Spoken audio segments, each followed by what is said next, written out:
Muy buenas noches, queridos amigos, bienvenidos a un nuevo programa de Al Filo de la Realidad. Como todos los martes y los jueves, les saluda su amigo, su humilde servidor, Carlos Guerrero. Y Paola Guzmán. Gracias por acompañarnos en este su espacio de ciencia e investigación, donde semana a semana les presentamos temas de gran interés. Ok, y esta noche no será la excepción, ya que les tenemos la segunda parte de un tema muy particular, un tema muy interesante. Paulita. Así es, la segunda parte de grandes enigmas de la Biblia.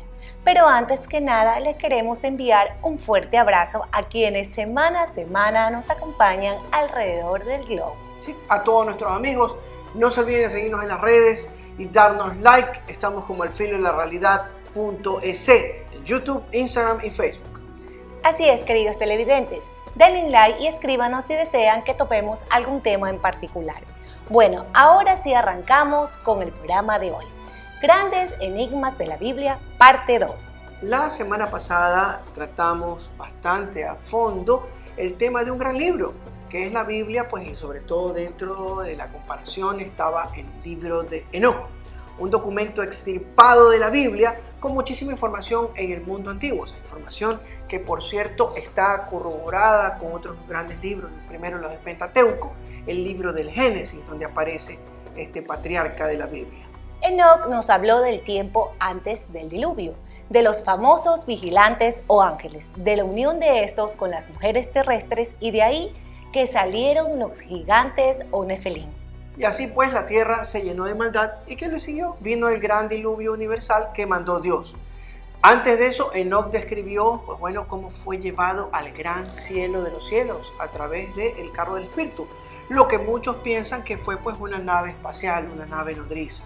Así como otro gran libro que pudimos presentarles fue el misterioso Testamento de Salomón, el cual lo mostraba como un hombre sabio y además como el primer exorcista por excelencia. Aquí en Al Filo de la Realidad les presentamos también otros documentos que formaron parte alguna vez de la Biblia y que estuvieron muy presentes en el seno de la comunidad cristiana.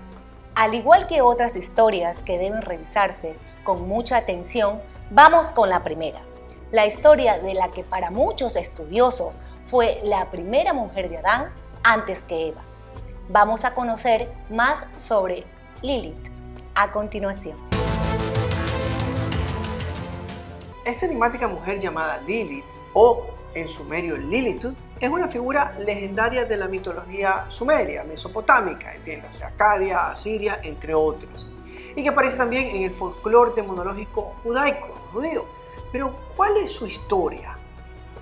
Bien, los judíos que vivían en Babilonia hablaban de esta criatura maligna, cuyo nombre en hebreo también era Lilitú o Laila, que significa noche. Dos textos excluidos de la Biblia cuentan la historia en detalle. El primero se llama el Zohar, también conocido como el Libro del Esplendor, quizá escrito en el siglo XIII. El otro, llamado el Alfabeto de Ben Sira, es una colección de textos compilados en la Edad Media. Aunque ambos son medievales, dicen estar basados en literatura todavía más antigua. De acuerdo con esta literatura, Lilith fue la primera esposa de Adán creada antes que Eva. El origen de la leyenda que presenta a Lilith como primera mujer de Adán es sencillo. Se encuentra en una interpretación rabínica del Génesis 1:27-4 y presten atención. Antes de explicar que Yahvé, que Dios dio a Adán una esposa llamada Eva, recordemos que fue tomada Eva de una de sus costillas. El texto dice: creó pues Dios al hombre a su imagen y semejanza. A imagen de Dios los creó, varón y mujer los creó. Está hablando de que a los dos los creó por igual. Si bien hoy esto suele interpretarse como un mismo hecho explicado dos veces, otra interpretación es que Dios creó en primer lugar una mujer, a imagen y semejanza suya, o sea, a Lilith, y que fue formada al mismo tiempo que Adán del barro. Bien, y por lo que ya les vamos a explicar más tarde, Dios le creó de la costilla de Adán a Eva. ¿Pero por qué lo hizo? Y el punto está, ¿qué pasó con Lilith? ¿Qué pasó? Bueno, la razón principal por la cual Lilith fue expulsada del jardín del Edén mayormente fue porque ella exigía igualdad. al ser creada como Adán, al mismo tiempo y del mismo barro. Ok, pero desafortunadamente Adán no lo veía de esa forma. Entonces, él que le decía, sométete a mi mujer, él quería dominarla y poseerla. Desafortunadamente, Adán no lo veía de esa forma, y llegó el momento en que comenzó a insistir que Lilith se le subordinara. Obedéceme, mujer. Se dice que ella decide pronunciar en ese momento el nombre de Dios y es embestida de un poder tan grande que ascendió directamente a los cielos. Decidió entonces pronunciar el nombre divino. 4 letras en hebreo que deletrean el nombre de Dios, Yud Ei Vav Ei, que nunca deben ser vocalizadas o pronunciadas, pero cuando las pronunció, estas le dieron un poder tan grande que ella voló hacia los cielos. Pero el tema no termina ahí. De acuerdo al Ben Sira, 3 ángeles fueron enviados a traer de vuelta a Lilith, pero sin éxito. Dijo el Señor, si ella accede a regresar está bien, si no, debe permitir que 100 de sus hijos mueran cada día. Ellos le repitieron las palabras de Dios, pero ella no quiso regresar. Bueno, la historia habla de que al ser expulsada del jardín del Edén, ella va a parar al Mar Rojo. Y ojo, que el Mar Rojo en ese entonces era el hogar de muchísimos demonios, muchísimos ángeles que habían caído desde la gran rebelión de Lucifer, la primera gran rebelión. ¿Y qué ocurre? Que ella tuvo sexo con esos demonios vampíricos y bueno, este es el relato que da lugar a los primeros vampiros o demonios de la noche. Totalmente interesante. Lilith, expulsada del jardín, es ahora un demonio, condenada a perder 100 de sus hijos cada día por su desafío. Pero ella se vengará en los descendientes de Adán y Eva. Y las tradiciones judaicas medievales, aún presentes en la actualidad, nos dicen que ella intenta vengarse de las mujeres embarazadas, matando también a los niños menores de 8 días sin circuncidar o presentándoseles mediante los sueños a los jóvenes que duermen solos. Es esta referencia a Lilith como demonio la que proporciona una pista sobre los orígenes de estos textos. La propia Lilith parece ser un monstruo antiguo que data de tiempos prehistóricos. Se cree que las antiguas tallas encontradas en Egipto, Grecia, Babilonia y Sumeria la representaban. Así es, ella odia a todos los descendientes de Adán y Eva que somos nosotros. Pero entonces, tenemos 2 versiones de cómo fue creada la mujer. Y no solo fue nombrada por el Génesis bíblico, sino también en otro gran libro. Ella es mencionada en la Biblia hebrea y en algunas traducciones de Isaías en el Viejo Testamento. También allí descansará Lilith y encontrará un refugio. Allí el búho anidará y pondrá sus huevos bajo sus alas, incubará y cuidará a sus crías. Esa es la única mención de Lilith en Isaías. Ella es parte de una lista de varios personajes, todos nefastos, los cuales no parecen ser el tipo de personas con las que uno querría que la gente piadosa se asociara. Y como lo verán en pantalla, el origen de Lilith se encuentra presentando en la misma Biblia. Mírelo y compruébelo ustedes mismos. Fue una evidente discrepancia en el Génesis la que primero llevó a los eruditos rabínicos a ampliar la historia de Lilith en el Midrash. Allí hay 2 versiones diferentes sobre la creación de la mujer. La primera sugiere la creación al mismo tiempo que el hombre. Creó pues Dios al hombre a imagen suya, varón y hembra los creó. La segunda aparece unas páginas después. El Señor Dios hizo caer un sueño profundo sobre el hombre, y mientras dormía tomó una de sus costillas, y el Señor Dios formó una mujer. Bueno, y dada que estas 2 versiones de la Biblia, los rabinos en la antigüedad consideraron estudiarla pues mucho más a fondo el tema y lo conectaron con otros libros como el libro de Isaías.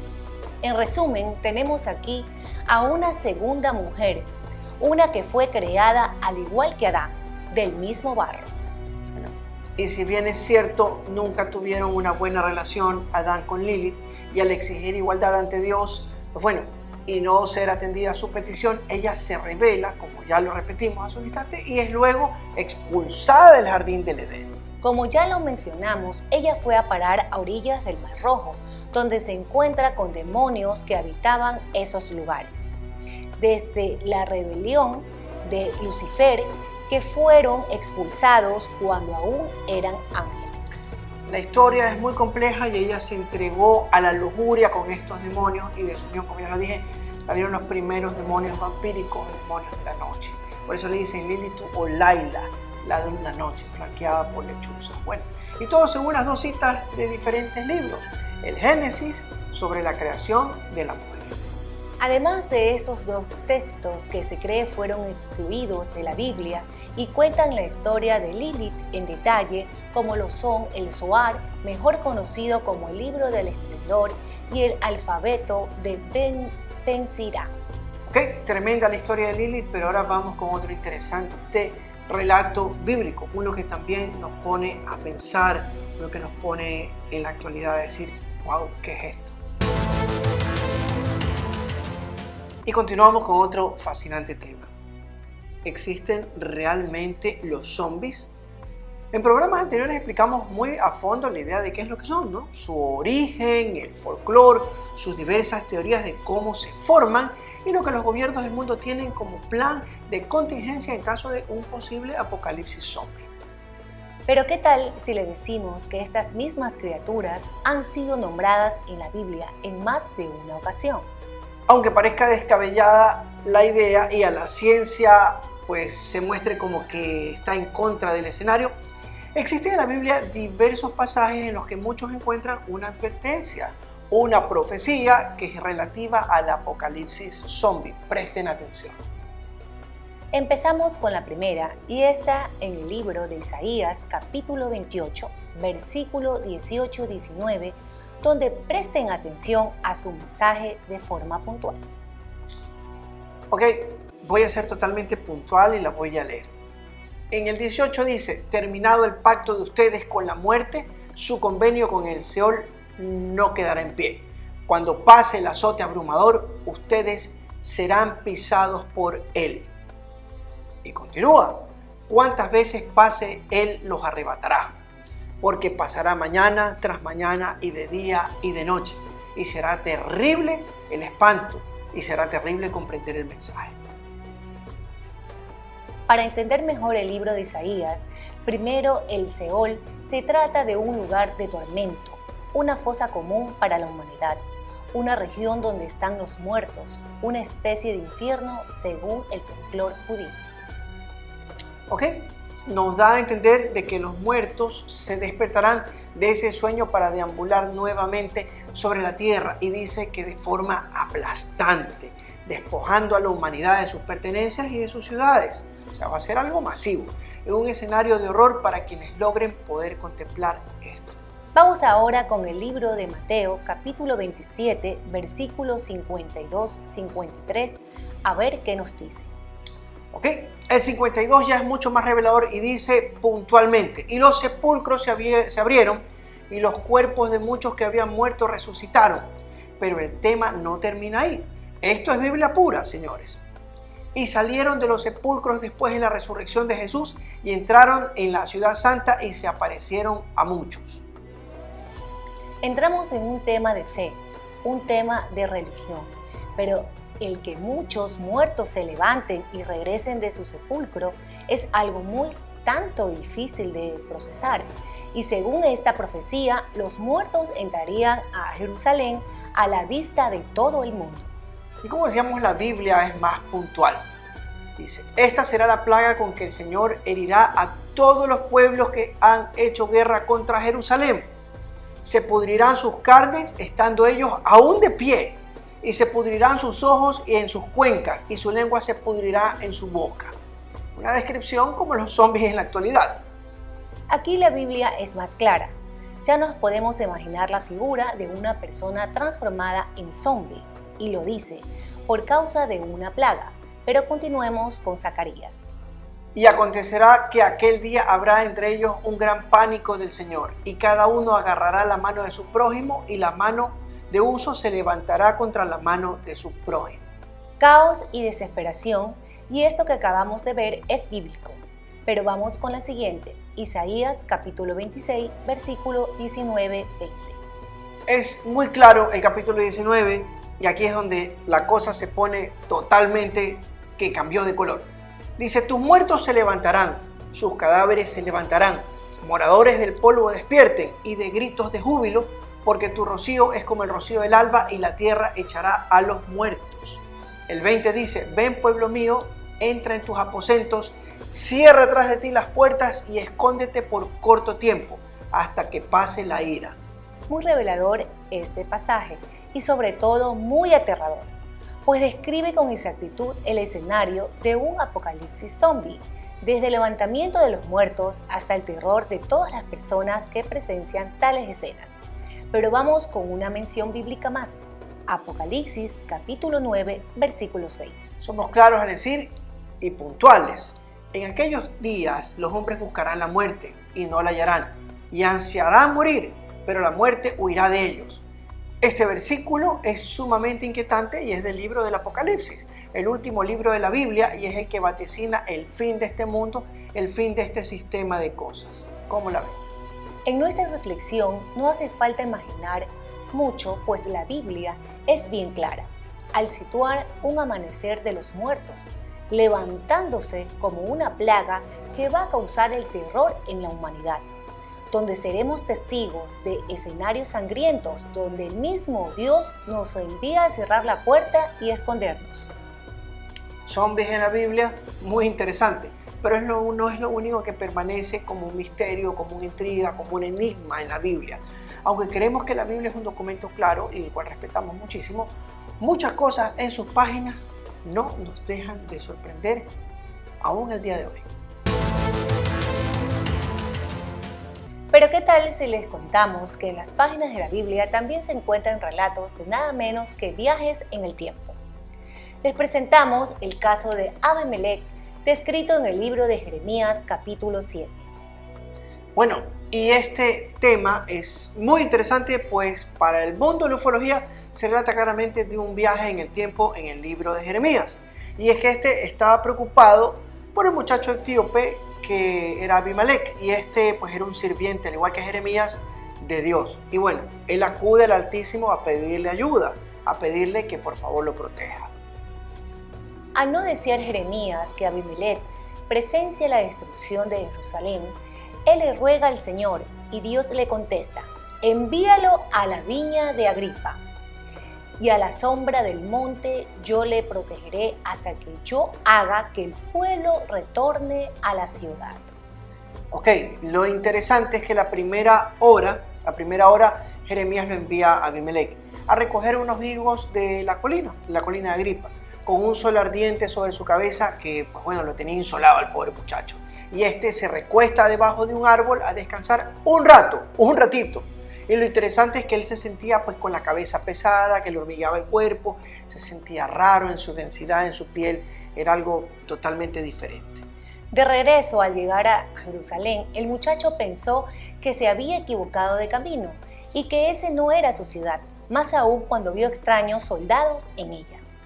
Bueno, y es aquí cuando este muchacho, Abimelech, le pregunta a un anciano de la ciudad y le dice, ¿dónde está el sacerdote Jeremías? ¿Dónde está su secretario Baruch? ¿Y dónde está toda la gente de la ciudad, toda la gente que conocí alguna vez? El anciano le dijo que lo que hablaba de esas personas era algo que había pasado hace ya 66 años atrás, y el muchacho quedó anodadado y perplejo. Bueno, el anciano también le dijo a Abimelech que Dios no había querido que presencie tanta desolación y muerte en manos del rey Nabucodonosor. Recordemos que Nabucodonosor era rey de Babilonia y por tanto lo sacó de su tiempo para que no viera cómo esclavizaron a Jerusalén. Este fascinante relato nos habla claramente de un viaje en el tiempo y va de la narrativa directa de la Biblia, palabra de Dios. Amén. Pero bueno, el Dios que todo lo puede, el arquitecto celestial, con todo respeto, Yahvé, en su infinita sabiduría, manejó el tiempo, el tiempo-espacio, empleando su poder, pues una tecnología que al día de hoy no comprendemos y mucho menos podemos hacer. Y peor, dominarlo, transportarlo de energía cronal al pobre Abimelech 66 años en el futuro. Es maravilloso y esta historia no es un apócrifo, es Biblia pura. Y vamos ahora a nuestra sección de libros recomendados. Esta semana tenemos una gran selección de documentos que les será de gran interés. Vamos con el primero. OVNIs y extraterrestres en la Biblia por el doctor Flavio Gabriel. La pregunta que suelen hacerse es que si existe la vida como la humana fuera de nuestro sistema solar. ¿Y qué dice la Biblia al respecto? Hay dos posturas. Y la respuesta no es fácil porque no hay un consenso unánime. Y pues bueno, tenemos a los predicadores, a los profesores, a los académicos, a los investigadores científicos que señalan a los extraterrestres y si los hubiere como entes demoníacos, bueno, perturbadores de la paz y emisarios de las fuerzas diabólicas. En el otro extremo hay expositores que consideran a los seres de otros mundos, de otros planetas, como enviados angelicales que vienen para corroborar la existencia del reino de los cielos. Es una postura un poco teosofista, un poco religiosa. Bueno, y aquí lo bastante interesante es que conocidos como los grupos que convocan la cima en una montaña y se leen en un templo esperando que una nave espacial los traslade a mansiones en el cielo, está el fanatismo, pero en ambos casos es evidente el sector del fanatismo y que están pues las posturas no correctas del todo, están equivocadas. Entonces es un documento que habla sobre la fe, los ovnis, la religión, la ciencia y la casuística. Muy recomendado este libro, por cierto. ¿Qué dice la Biblia sobre la vida extraterrestre por el reverendo Martín Ayorga? Este tremendo documento, por más de ser religioso, es un poco más objetivo que el anterior. El tema de los objetos voladores no identificados ovnis es algo cotidiano y en la prensa mundial recientemente fue en China donde detectaron una flotilla de objetos que se movían en el espacio, lo mismo en Inglaterra y varias partes del mundo que no correspondían a una identificación determinada, o sea, eran ovnis. Lo mismo sucedió posteriormente en Inglaterra cuando un interés sobre este tema de la relación sobre la Biblia y las teologías y la ufología y la postura del cristianismo y del Vaticano nos determina un documento que nos puede enseñar bastante más de cómo esto está vinculado desde los tiempos bíblicos y más atrás. La conspiración del ángel Gabriel por David Canga. Eso sí, Pau, bueno, y aquí se lo tengo, lo prometido es deuda. Este hermoso documento de mi amigo David Canga Corozo, un inmenso saludo, es un investigador científico, gran amigo ecuatoriano que con este libro ha dado la vuelta al mundo, ya que como se dice, la conspiración del ángel Gabriel, él ha estado presente en el cristianismo, en el judaísmo y en el islam. Un tremendo libro con el cual ustedes pueden encontrar en bibliotecas y librerías aquí a nivel nacional y en el internet. Y bueno, prometido es deuda, se lo presto. Muchas gracias. Queridos amigos, este ha sido nuestro especial de 2 partes sobre grandes enigmas de la Biblia, en Al Filo de la Realidad. Así es, Pau, amigos televidentes, cibernautas, colegas del medio, todos quienes nos ven. Bueno, la Biblia es un documento hermoso, también palabra de Dios, pero no deja de sorprendernos con relatos que al día de hoy nos hacen pensar más profundamente sobre nuestro rol, nuestro papel como humanidad que desempeñamos aquí en la Tierra, de dónde venimos, dónde estamos y para dónde vamos. Es verdad, pero lamentablemente el tiempo se nos ha terminado. Les agradecemos a todos quienes nos ven en casa, a quienes nos siguen en las redes Face, Instagram y YouTube. Recuerden darles like y comentarnos si desean que topemos un tema en especial. Ustedes son parte del equipo de Al Filo de la Realidad. Así es, correcto. Bien, un cariñoso saludo a quienes nos ven a través del globo, al arquitecto García, gracias por escribirnos en Newark, New Jersey, Estados Unidos. También en Los Ángeles, a Javier y a Grace, un fuerte abrazo. Bien, en Palmdale, Florida, Barcelona y Madrid, que nos ven y que nos escriben todas las semanas. Ha sido un gusto estar con todos ustedes. Se despide Pau Guzmán. Y Carlos Guerrero, hasta nuestra siguiente cita en esta, su casa, Vito Te Veo. Esto fue Al Filo de la Realidad.